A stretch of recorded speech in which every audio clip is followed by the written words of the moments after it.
Cuma yang karena Aran ini kan datang belakangan dan menjadi ulama dari sultan yang setelahnya, dia kemudian mempunyai kuasa, ya. Jangan lupa subscribe, like, and comment. Thank you guys. Untuk memerintahkan kitab-kitab Hamzah Ansuri dan Sumatrani itu dibakar. Oleh karena itu sulit sekali itu mencari kitab-kitab itu. Saya pernah datang ke sebuah pesantren atau dayah ya, di Aceh yang itu menyimpan banyak manuskrip kuno dari abad-abad 16, 17 ya, 17. Tano Abe ya. Tano Abe, saya waktu itu Abu Dahlan sudah meninggal, tinggal istrinya, ya, nyebutnya Umi gitu. Saya mencoba ya ingin mengunjungi perpustakaannya, itu negosiasinya lama sekali, ya, lama sekali. Dan karena waktu itu ada informasi bahwa mungkin separuh dari koleksinya itu hilang. Hilangnya itu versinya macam-macam. Ada yang mungkin yang tadi ajaran yang dianggap mulhid tadi itu, ada yang bilang dipendam, ya. Ada yang bilang dijual. Ya. Kemudian ya kalau versi Umi sendiri itu saat itu dipinjam oleh saudara dari Abu Dahlan untuk pameran di Banda Aceh. Nah, sebelum dikembalikan kena tsunami itu. Ya, itu. Ya, semoga saja faktor itu saja ya, bukan karena tadi jual atau ya dijual pun sebenarnya mestinya masih bisa dilacak ya. Berarti kalau dijual masih selamat berarti. Kalau terkena air itu sudah nggak selamat itu. Nah ini kitab-kitab ini sudah susah sekali. Saya punya kawan itu dia mendirikan museum Bedir namanya. Itu masih muda sekali, mahasiswa. Dia mengumpulkan naskah-naskah itu sejak dia masih aliyah, ya. Naskah-naskah, kemudian koin dan sebagainya. Nah dia kumpulkan dan kemudian dia bikin museum. Saya tanya, punya nggak kitab-kitab ini gitu? Ya kebetulan yang Syarabul Asikin itu dia tidak punya, tapi yang punyanya Aramiri itu dia punya. Nah ini menunjukkan memang dulu itu dibakar itu memang ya cukup ini. Tapi kalau kita lihat kajian dari Syed Naqib Al-Atas, itu dia misalnya mentranskrip itu dari manuskrip yang ada di London. Di London ada, di London ada juga. Nah artinya ya kita sebenarnya ya waktu saya kuliah di Belanda itu juga ada dongkol juga ya. Ini orang Belanda ini rampas ya manuskrip kami ini gitu. Tapi kemudian nah ini kalau ada di Indonesia kira-kira masih ada nggak ya? Karena di sana dirawat betul ya sampai derajat ruangan itu diatur betul ya. Cara membukanya pun kalau ketahuan buka sembarangan diingatkan membukanya begini. Kemudian ada bantal khusus untuk baca manuskrip. Jadi mereka merawat betul itu bahwa itu bagian dari peradaban yang harus dirawat. Sementara yang di kita ini kadang ditaruh di atas, itu ya, kadang untuk bantal. Ya. Saya dulu pernah waktu di pesantren ya di Ponorogo sana, sebelah timurnya Gontor itu ada pesantren salaf. Dulu Kiai Gontor itu pernah mondok juga di situ. Saya kebetulan mondok di dalam ya, di depan dalam itu ada musola lantai 2 gitu. Saya sering tidur di lantai 2 itu bersama manuskrip. Jadi ada satu kardus besar itu isinya itu manuskrip. Dulu nggak begitu aware saya setelah di Belanda, iya ya, manuskrip itu kok cuma dimasukkan apa namanya kardus gitu saja dan ya akhirnya terserak-serak gitu. Pulang dari Belanda saya datang lagi ke situ, soal nanyakan manuskrip sudah dibakar. Ya karena memang jangan tidak ada nilainya. Sementara orang asing ini, orang Eropa ini menganggap bagian dari peradaban yang harus diurus gitu, dijaga. Ya, dari perspektif itu maka yang dibawa ke sana ada itu mungkin bagian dari takdir sejarah untuk justru untuk menyelamatkan naskah-naskah itu. Sampai di mana tadi itu? Ya, dua naskah itu ya. Itu intinya itu ya itu. Nah, kemudian kembali pada masalah peradaban itu. Ya. Saya menyebutnya ya adalah peradaban di dalam Islam kan tadi ada beberapa peradaban ya. Kalau Nasr Hamid Abu Zaid itu dia tahu Hadaratun Nas, peradaban teks. Islam itu adalah peradaban teks. Teks itu apa? Di situ ada Quran, ada hadis, itu teks. Peradaban Islam itu berputar-putar di antara teks ini, ya, menafsirkan ini menjadi ilmu-ilmu yang sebagainya. Ya, bahkan mempelajari fisika pun kemudian mencari teksnya juga, ya kan? Padahal harusnya dicari di alam sana, teks yang lain ya, teks alam gitu. Tapi kesini juga, makanya nggak ketemu ya. Ya mungkin ketemu tapi tidak bisa menjelaskan. Misalnya apa namanya black hole itu kan dalam Quran tidak ada itu, ya, itu adanya di luar sana di kitab semesta itu. Nah, itu yang dipelajari ya. Itu dalam perspektif peradaban itu. Nah, ini kemudian saya menyebutnya sebagai peradaban rohani. Ini agak mirip-mirip dengan judul bukunya Udil, manusia rohani. Jadi peradabannya peradaban rohani. Kenapa penting itu?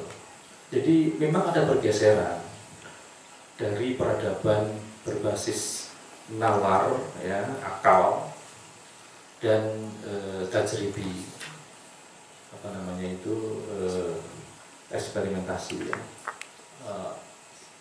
empirik dan eksperimentasi. Itu yang dikembangkan oleh dari filosof yang rasional, kemudian yang empirik dan eksperimental itu oleh para saintis kita, ya, kepada peradaban yang kepada zauk, ya, bertauk ini ya dari perspektif ilmu pengetahuan itu memang kemunduran, ya, kemunduran apa? Karena kemudian ya kaum sufi tidak bisa membuat pesawat terbang, ya kan, meskipun dikir berapa ribu berapa ini kan, nggak akan jadi pesawat terbang itu, ya, karena itu basicnya sains, ya, nggak jadi smartphone, ya kan, itu smartphone pun nggak perlu iman pun jadi gitu, ya. Nah karena kitabnya kitab alam semesta, ya. Nah itu, tapi ini melahirkan satu peradaban yang lain, itu peradaban rohani. Peradaban rohani ini memang dieksplorasi dari Tauk, ya. Bahkan kalau rasio itu dianggapnya sebagai bertentangan dengan Tauk, ya. Ya. Jadi kalau untuk menjadi sufi itu kalau nggak salah ini ya, menanggalkan nalar itu. Ya itu, tetapi itu melahirkan suatu peradaban yang lain, yang berbeda, ya. Dari perspektif apa yang saya katakan tadi itu, bukan kemudian itu lebih rendah, tetapi beda, ya. Ini seperti kita melihat teman-teman yang difabel itu. Ya. Beda, bukan rendah, tapi beda. Tapi bukan untuk bedakan. Ya, peradaban rohani ini memang berbasis pada zauk itu. Ya.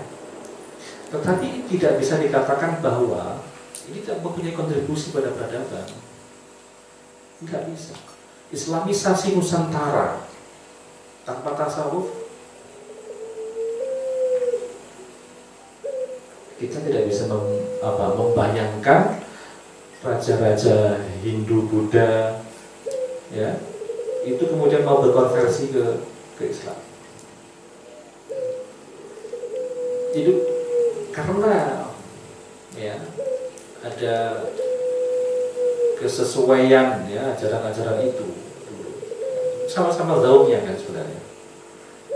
Hingga mudah untuk memahami itu. Ya. Demikian juga Islam yang berkembang di Afrika.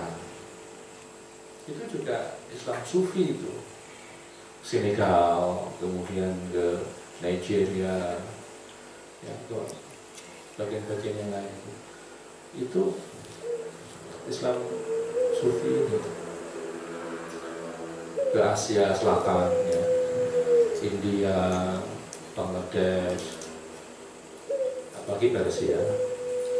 Persia itu sangat mistik, sangat sufistik. Banyak sufi-sufi kita itu ya dari Persia ini.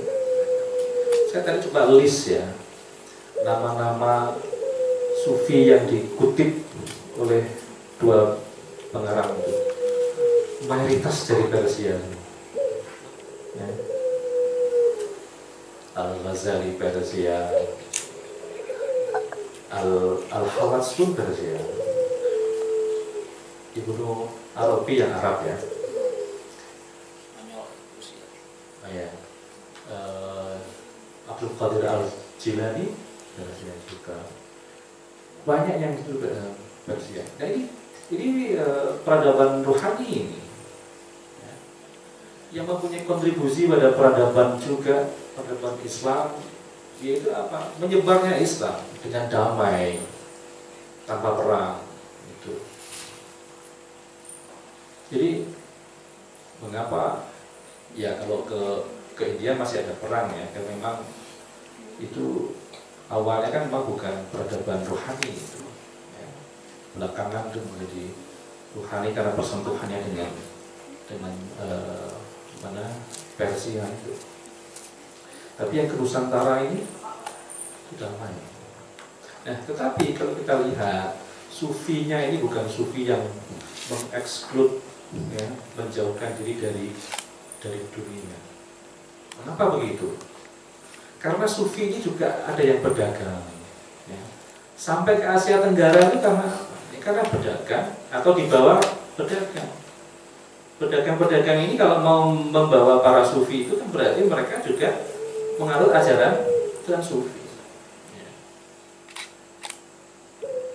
Itu jadi kemudian Islam berkembang secara damai itu dengan peradaban rohani.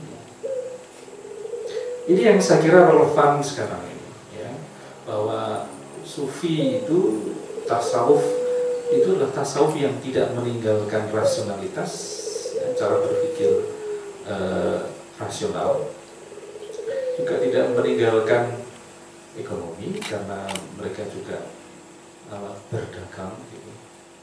Mereka juga mengabdi pada sultan, ya, Hamzah Mansuri, ya, Samsudin Sumatrani itu mengabdi pada sultan. Dan karena mereka mengabdi pada sultan ini sebenarnya pengaruhnya menjadi lebih luas. Tidak ada ya di dalam sejarah Islam itu mazhab-mazhab, ya, yang bertahan itu tanpa bantuan kekuasaan. Coba lihat, Syafi'iyah bertahan karena Syafi'iyah dipakai oleh kerajaan-kerajaan.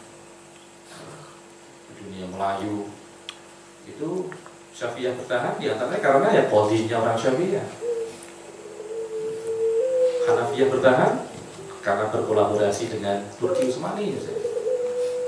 Waktu itu banyak qadhi-qadhi Syafi'i konversi ke Hanafiyah karena ingin dekat pada kekuasaan. Ya. Artinya apa? Ternyata para sufi-sufi itu dan tasawuf itu bisa berkembang. Di antaranya memang tidak menjauhkan diri dari dunia. Tetapi bukan berarti hatinya terpaut itu.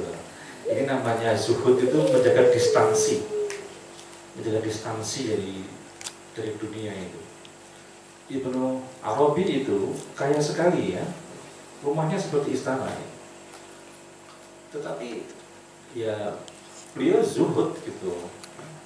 Ini seperti para sahabat itu yang kaya sekali ya, tapi ketika diinginkan hartanya itu kemudian disedekahkan ya, itu berarti kan ada distansi antara dirinya dengan dunia itu. Jadi boleh kaya tapi ya bisa menjaga distansi ini.